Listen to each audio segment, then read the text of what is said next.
अपने पापा को बोले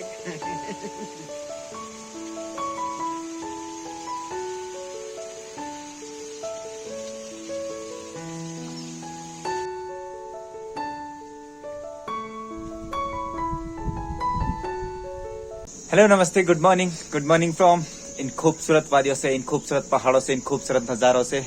और सुबह जैसे मैंने आपको वो नज़ारा दिखाता ना, जो सबसे पहले स्टार्ट में व्लॉग में डाला था मैंने, मतलब मैं उस चीज को बखान नहीं कर सकता अपने सपनों में। इतना प्यारा लगता है मेरे को वो चीज, बस फील करी जा सकती है यार। जैसे मतलब काफी दिन से बारिश होती है और उसके बाद धूप आती है ना, तो जो धुआं रहता है ना हल्का हल्का, मतलब ऐसा रहता है कि वो वास फूटती रहती है ना, मतलब उस चीज को अगर आपको फील करना है या तो पहाड़ों में जाइए या ऐसी ऑफबीट जगह पे जाइए जहाँ आप उस चीज को फील कर सकते हैं। चलो फाइनली आ गई है धूप, अब चौक भी बिल्कुल क्लियर है, सूख गई है। अब ये जो झंगोरा डाला था मम्मी ने, अब इसकी मंडाई करेंगे, क्योंकि अब हम फुल्ली चार्ज हो गए हैं। धूप इतनी प्यारी धूप आ रही है, और 10 दिन बाद ऐसी धूप मिले तो बॉडी तो खुद ब खुद चार्ज हो जाती है। ऐसा लग रहा था जैसे सीलन आ गई हो, बॉडी में दीमक लगे हुए हैं मतलब बिल्कुल ठंडी पड़ गई थी बॉडी, और अभी गर्मी आ गई है। तो पहले इसको काम कर देते हैं, और जैसे खराब भी ना हो और हमें झंगोरा खाने को भी मिल जाए। तो चलो पहले मम्मी का इंटरव्यू लेते हैं। मम्मी कैसे लग रहा धूप आने के बाद? ऐसे नहीं, कैसे लग रहा? चलो मार मार तो पड़ती रहती है, मतलब मम्मी भी बिल्कुल चार्ज हो गई है। और मम्मी ना बोल नहीं पा रही है, पता क्यों? मम्मी की जो बैटरी है ना वो थोड़ा सा डाउन है, मतलब वो बहुत ज्यादा टाइम हो गया ना, तो अब ये खत्म चार्ज बहुत देर में होती है, इसलिए मम्मी बोल नहीं पा रही हो। हम यंगस्टर हैं तो हमारी जल्दी हो जाती है, तो इसलिए मैं फुल एनर्जी में हूँ। और मम्मी ऐसी लुत्पुतिया टाइप की, मतलब कि बहुत ऐसी सीलन जैसी हार की मम्मी की बॉडी में अभी चार्ज हो रही है। अभी तो धीरे धीरे ऐसे काम कर रही है जैसे वो फोन पे चार्जर लगाते हैं ना, और ऐसे फोन पे काम करते हैं तो हैंग हो जाता है, तो मम्मी भी ऐसी हैंग हो रखी है। और एक और भी चार्जर नहीं पे बिलाना। यहाँ एक ताई खेत में लगी हुई थी, तो ताई मेरे को बोल रही कि अपनी मम्मी को चार्जर पर लगा, लाइट पर लगा। मैंने बोला कि हमारे पास 2 चार्जर है, एक पे तुझे लगाता है, एक पे मम्मी को लगाता है। तो ताई भी मेरे को पता नहीं क्या सुना रही वहां से।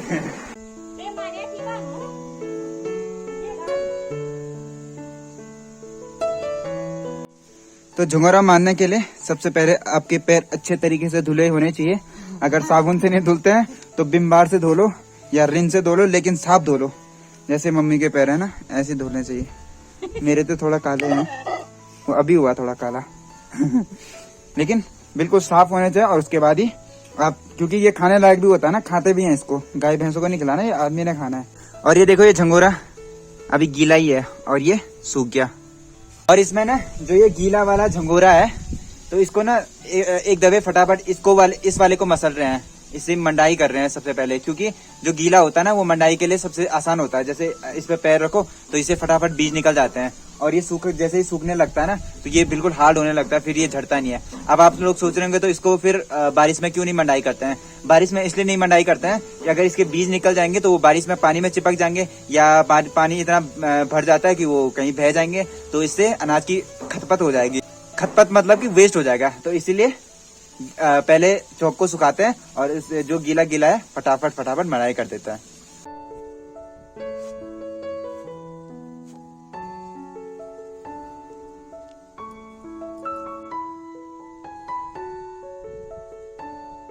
चलो फिलहाल झंगोरे की मंडाई तो हमने कर लिया, और ये बड़ा मतलब जितना पैरों से मसल सकते थे, मंडाई कर सकते थे, उतना तो हमने कर लिया है।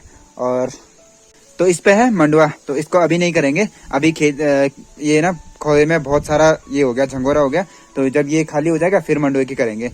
और बड़ा तो ये हो गया, इसके बाद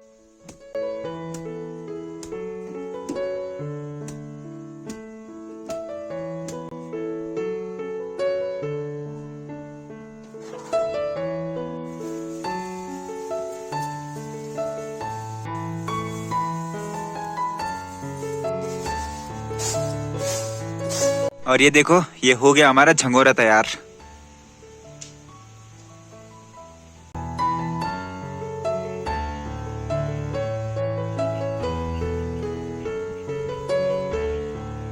और अब देखो नीचे ना इस साइड पे सब खेत खाली होने लग गया है, मतलब जो उनपे न्यार था, जो इनके डंठल थे ना मंडुआ और झंगोरा के, वो निकालने लग गया। और इनको अभी ऐसे बिछाएंगे और फिर पेड़ों पे लटका देंगे, जैसे यहाँ पे लटकाया गया।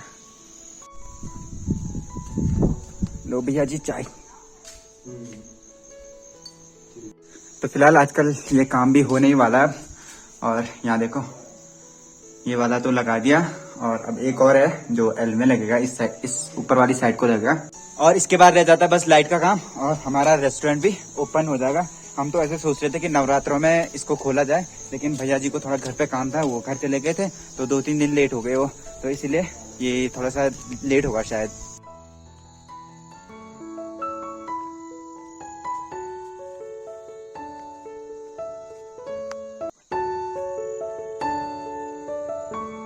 जा रहा हूँ, यहाँ पे देखो मेरी मम्मी खड़ी है, मम्मी और ताई जी वहाँ पे खड़ी है, तो उन्होंने ना न्यार काट दिया, और अब मेरे को उनको लेने के लिए जाना है। तो हमारे लिए ऐसा रहता है ना कि उधर छोटे छोटे ही खेत है, ज्यादा बड़े तो है नहीं, तो थोड़ा न्यार हो जाता है, तो उसको लेके घर की तरफ आना पड़ता है।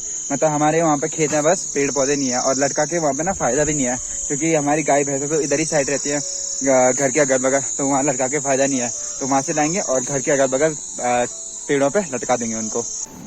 बस पहुंच गए हम खेत में। तुमने क्या पौड़ी तो खड़ी उड़ दो ये रहा मैं घाम बनो बेटो बोल दो तुमने क्या पौड़ी। और ये देखो जब हम घर से देखते हैं, ये देखो यहाँ पे हमारा प्रतीक्षालय रोड है, और ऊपर से हल्का सा रेड कलर का दिख रहा है, वहां पे हमारा घर है।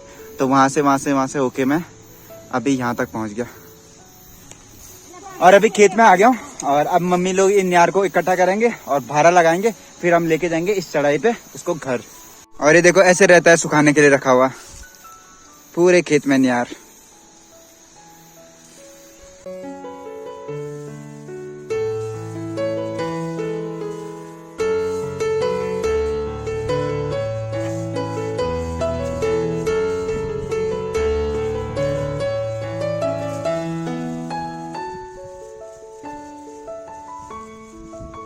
आजकल देखो सब पे आफत आ गई है न्यार सारने की। ये देखो यहाँ पे देखो, यहाँ देखो, यहाँ देखो। और आप लोग ना जो मेरे पीछे खेत देख रहे हैं, ये देखो कितना सीढ़ी नुमा खेत है। पहाड़ों में ना ऐसे छोटे छोटे ही खेत होते हैं, मतलब एक छोटा खेत, उसके ऊपर छोटा छोटा खेत, और ऐसे रहते हैं, मतलब इतने बड़े बड़े खेत ही रहते हैं। इसीलिए ना पहाड़ों में ज्यादातर बैलों का यूज ही करते हैं, मतलब ऐसे ट्रैक्टर का यूज नहीं करते हैं। अब तो लोग मशीनरी, वो छोटे ट्रैक्टर हो गए ना तो हल लगाते हैं, उनका यूज करने लग गए। और वो भी वो करते हैं जिनके थोड़ा बड़े खेत होते हैं, नहीं तो जैसे ये खेत है इतना छोटा खेत, अब इसमें क्या ट्रैक्टर घुमाना है। इसमें भी देखो ये लगे हुए हैं। और अक्सर आप लोग जब खेतों में आओगे ना पहाड़ों के, तो ऐसे पत्थर मिल जाएंगे आपको, तो इनको बोलते हैं। तो ये जो पत्थर खेतों के बीच में लगे रहता है ना, ये हुआ, एक को सामने भी लगा हुआ है, तो इनको कहते हैं वोडा। वोडा मतलब डिवाइडर, कि इस पत्थर के उस तरफ किसी और का है और इस तरफ किसी और का है, और ये ऐसे सीधे में रहता है देखो। तो यार फिलहाल हम घर पे आ गए, और अब आप लोग सोच रहे होंगे कि कहाँ तू खेत में था, कहाँ तो सीधे घर आ गया। तो आज थोड़ा सा माइंड अपसेट है। अब मैं इसका रीज़न बताता हूँ कि जब मैं खेत में गया हुआ था ना, तो मेरे को अचानक दोस्त का कॉल आया कि यार हमारा एक क्लासमेट था, तो उसने सुसाइड कर लिया। तो फिर जैसे तैसे मैं घर आया, कैमरा बंद किया, फटाफट कपड़े चेंज किए और सीधे निकल गया। फिर तो मैं क्या, अब मतलब दिमाग इतना ख़राब हो गया था, फिर मेरे को जाना पड़ा। मैं उसके वहाँ पे गया था कि क्यों, मतलब थोड़ा सा देखने गया था कि यार अब लास्ट टाइम उससे मिलने के लिए। तो मतलब अपना जब करीब ही जाता है ना, तो फिर तो किसी चीज़ का कोई काम करने का मन नहीं करता, मतलब इसीलिए आज पूरा माइंड मेरा स्पॉइल हो गया। तो फिर क्या करते हैं, चलिए फिलहाल इस ब्लॉग को यहीं पर ख़त्म करते हैं।